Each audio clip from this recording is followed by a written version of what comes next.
So today we're going to talk about a true legend of Indian cinema, a film called Bazar. On the surface, it's this epic story about gods, magic, and a whole lot of family drama. But the real magic, well, that's how a movie this old became this absolutely timeless cultural icon. And we're going to break down exactly how that happened. Okay, first, let's just get our bearings. The year is 1957. We are talking about a black and white movie made decades before CGI or any of the special effects we're used to today. It comes from a completely different era of filmmaking. But here's the kicker. You fast forward all the way to the 100th anniversary of Indian cinema. There's this massive online poll to name the single greatest Indian film of all time. And you know what? Against thousands of modern, high-budget color films, this classic from 1957 took the crown. Just incredible. So that's the big question we're tackling, right? How? How does a movie that old not only stay relevant, but get voted the GOAT, the greatest of all time? Well, that's the puzzle we're here to solve. A huge part of the answer starts with the people who made it. I mean, the sheer unbelievable talent that was brought together for this thing, it wasn't just a movie set. It was basically a summit of legends. Just look at this cast list. It's a who's who of screen icons. You've got S.V. Rangarao as the mighty Garokacha, the brilliant Savitri, and of course, the two absolute titans of Telugu cinema, NTR and ANR. These weren't just actors, they were pillars of the industry, and every single one of them gave a performance for the ages.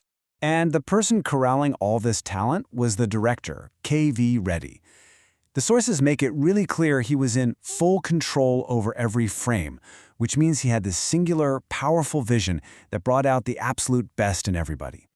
And the genius wasn't just what you saw on screen. Behind the scenes, the crew was its own dream team. You had Marcus Bartley on cinematography, giving the film that epic scale. And Kantasala doing the music? Come on! His songs would become iconic.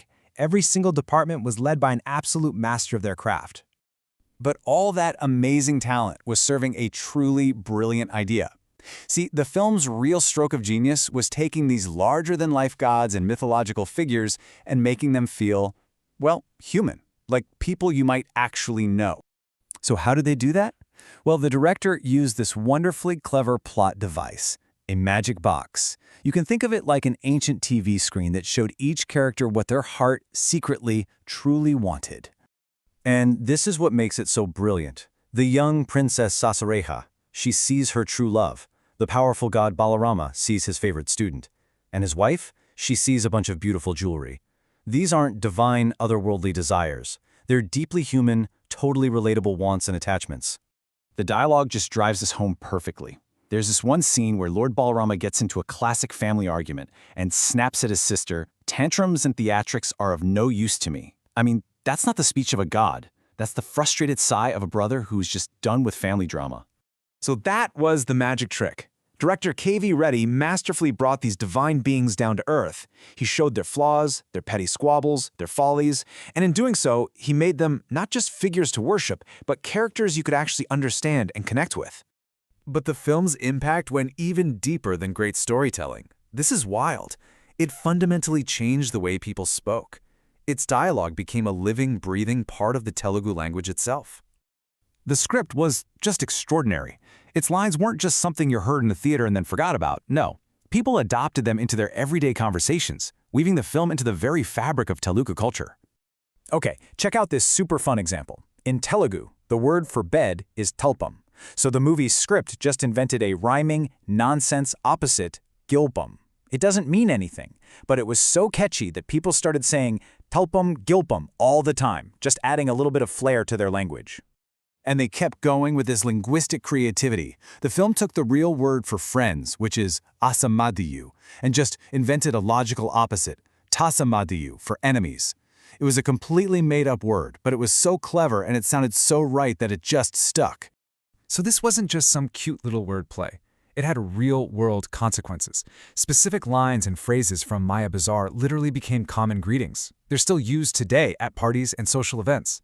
The movie actually gave people new ways to talk to each other.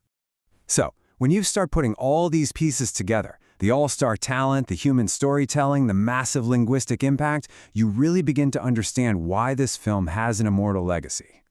You can still feel the film's presence today, especially if you ever go to a Telugu wedding. Songs like Vivaha Bhojanambu, which is this joyful song all about a wedding feast, are absolute must-haves.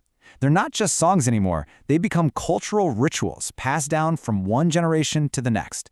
And this, right here, is the key to its immortality. When people watch this movie, they don't just see gods on a screen. They see their stubborn uncle, their loving aunt, their bickering cousins. The characters feel so real that every single generation finds their own family reflected in the story. I think this quote from the Hindu newspaper really says it all.